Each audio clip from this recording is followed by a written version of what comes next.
Cory Booker, distinguished guests, respected community leaders, and gentlemen, dear friends, Assalamu alaikum, and very warm welcome to this pretty cold and down evening. A lot of rain as we speak. I was just told in my office is leaking on the computers and everything. So I said, okay, don't worry, I'll find it tomorrow, what's going on over there. So it's so wonderful to celebrate the Independence Day of Pakistan and among our sitting here with our Senator Cory Booker. Senator Cory Booker, is a great honor and pleasure to have you with us today. Your presence makes this celebration especially meaningful to our Pakistani American community as we celebrate Pakistan's independence. We also celebrate the extraordinary contribution of Pakistani Americans to the United States. We are proud of our heritage, we are proud of our faith, we are proud of our culture, and equally proud to be Americans.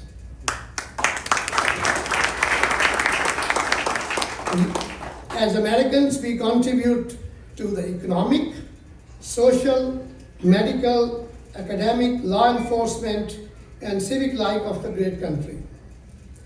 Senator Booker, we want to thank you sincerely for your friendship and for your service to our community. You have demonstrated through your actions that your commitment to justice, equality, and inclusion extend beyond words. We particularly appreciate your support to the Muslim community and your role in helping pave the way for the appointment of the first Muslim federal judge in the United States. Once again, that happened after 246 years of independence. First Muslim judge was appointed with the help of Senator Cory Booker after 246 years of the country. That's such a big thing. That was not simply an appointment, it was an important milestone in the continuing story of Muslim Americans becoming an integral part of every institution of the American life. We also deeply appreciate your efforts in helping secure approximately 400 million assistance for the devastating floods in Pakistan in 2022. Those floods brought unimaginable suffering to millions of people. Your support at a time of tremendous need demonstrated that your friendship with Pakistan and Pakistani American communities genuine and meaningful. For these and many other reasons, Senator, we consider you a great friend of the Pakistani American community and a great friend of Pakistan. We hope today's gathering will be another step towards an even closer, broader, and more productive relationship in the years to come. But friendship also means that we should be able to speak openly about the issues that are deeply important to our community. There are several issues, but there is one issue that weighs heavily on the hearts and the minds of Pakistani Americans, Muslim across the country and around the world. The terrible humanitarian situation in Gaza. For far too long, the suffering of the Palestinian people have been met with silence, indifference, or insufficient action. But increasingly, people across America and around the world are recognizing the magnitude of the humanitarian catastrophe and the devastating consequences of the ongoing violence. Public opinion is changing or has changed. National polling increasingly reflect growing sympathy to the Palestinian people.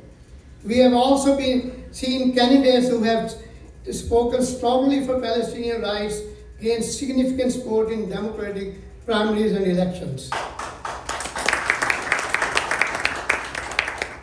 Here in New York, Mayor Zoran Mamdani became perhaps the most prominent example of the changing political landscape. We have also seen candidates such as Abdul Al-Sayed, Daria Liza, Eclair Caldes, Brad Lander, and many other build substantial support around positions emphasizing Palestinian rights and humanitarian concerns. But Senator, our appeal to you is not simply because there is a growing political sentiment in this direction. We appeal to you because we believe it is a right and just thing to do. You can clap on that. And I'm going to make an appeal to our senator, our dear senator, and if you agree with that, please make some noise after that and clap. Hold on. We respectfully ask you to use your good office and your influence in the Senate to help alleviate the suffering of people of Gaza or anywhere in the world like Ukraine, to support humanitarian assistance, protection of innocent civilians, respect for international law, and meaningful efforts toward a just and lasting peace.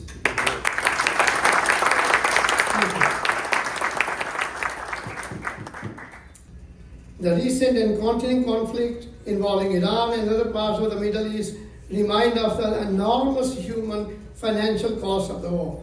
We believe America's strength is most powerful when it is used to pursue peace, diplomacy, and stability. The enormous resources that are consumed by prolonged military conflicts could instead help address urgent needs here at home, like healthcare, food insecurity, housing, education, infrastructure, and assistance for struggling American families. We do not believe America has to choose. Ladies and gentlemen, pay attention to this. We do not believe that America has to choose between being powerful and being compassionate. America can be both. And we believe America's greatest strength is not only its military power, but its ability to lead the world towards peace, justice, prosperity, and human dignity.